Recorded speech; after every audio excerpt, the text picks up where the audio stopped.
حیض میں غیر یقینی صورتحال ہو تو غسل کب کریں؟ حیض کے آخری دنوں میں جب ہمیں دن میں صرف یہ 1 یا 2 بار اسپاٹنگ ہوتی ہے، یقین نہیں ہوتا کہ اب خون آئے گا یا نہیں، تو ہمیں غسل کرنے کے لیے کتنا انتظار کرنا چاہیے؟ نیز اگر ہم نے انتظار کیا اور بلیڈنگ نہ ہوئی تو کیا ان نمازوں کی قضا کرنی ہوگی؟ یہ سوال اگرچہ حیا کے خلاف ہے لیکن بہت زیادہ پوچھا جاتا ہے اور خواتین بہت پریشان ہوتی ہیں۔ دیکھیے، جب کم سے کم حیض کی مدت 3 دن ہے، 3 دن کے بعد کسی خاتون کو جب حیض آنا رک جائے تو خواتین کو اپنی عادت کا علم ہوتا ہے، اگر غالب گمان ہو کہ اب دوبارہ بلڈ نہیں آئے گا، حتیٰ کہ اسپاٹنگ بھی نہیں ہوگی، غالب گمان قریب یقین ہو تو ان پر لازم ہے کہ وہ غسل کریں اور نماز شروع کر دیں۔ لیکن اس کے بعد اگر 10 دن کے اندر اندر دوبارہ ذرا سی بھی بلیڈنگ ہو گئی، ذرا سی بھی، تو اس کا مطلب یہ تھا کہ وہ جو نماز پڑھی تھی وہ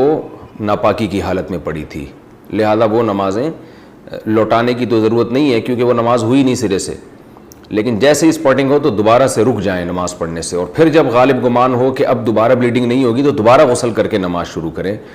تو یہ ہے، تو ان کا جو اصل سوال تھا کہ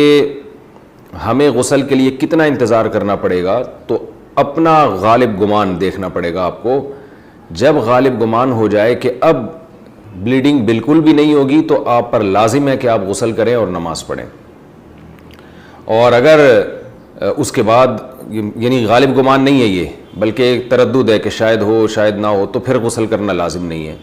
کیونکہ الیقین لا یزول بالشک، یقینی چیز تھی حیض کا ہونا، اس کا ختم ہونے کا جب تک یقین نہیں ہوگا تو غسل نہیں کیا جائے گا۔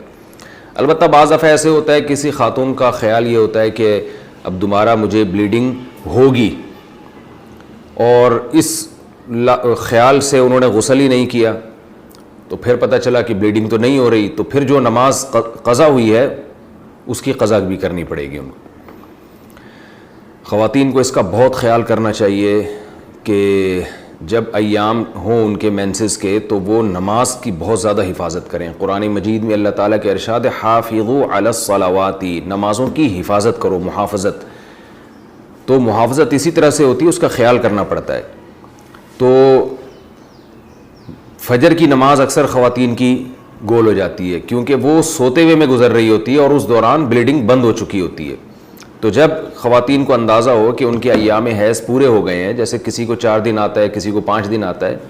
ایک عادت ہوتی ہے ہر عورت کی، تو 4 دن جیسے آنے کی عادت ہے تو 4 دن کے بعد پھر ان پر لازم ہے کہ وہ صبح صادق کے وقت اٹھ کر دیکھیں کہ ہمیں بلیڈنگ آ رہی ہے یا بند ہو گئی ہے۔ ایسا نہ ہو کہ سوتے سوتے میں نماز ہی قضا ہو جائے۔ تو اگر بلیڈنگ بند ہو گئی ہے تو اس وقت غسل کر کے فجر پڑھیں، اور اگر بعض دفعہ یہ بھی ہوتا ہے کہ عشاء کی نماز بھی لازم ہو جاتی ہے، مثال کے طور پر صبح صادق کا وقت شروع ہو رہا ہے 5:30 پر، 5:30 بجے صبح، تو اب رات کو تو خاتون کا خیال یہ تھا کہ بلیڈنگ ہو رہی ہے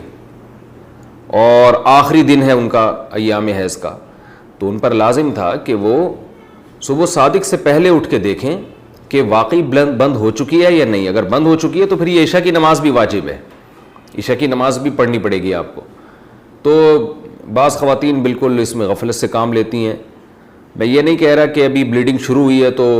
رات کو دوبارہ ہر رات کو اٹھ کے دیکھنا شروع کریں کہ بلیڈنگ ہے یا نہیں ہے، تو جو عادت ہے وہ اس کو تو گزرنے دیں۔ 3 یا 4 دن کی کسی کو عادت ہے، کسی کو 5 دن کی عادت ہے، لیکن جس دن یہ احتمال شروع ہو جائے کہ اب بلیڈنگ رک سکتی ہے تو اس دن عشاء کی نماز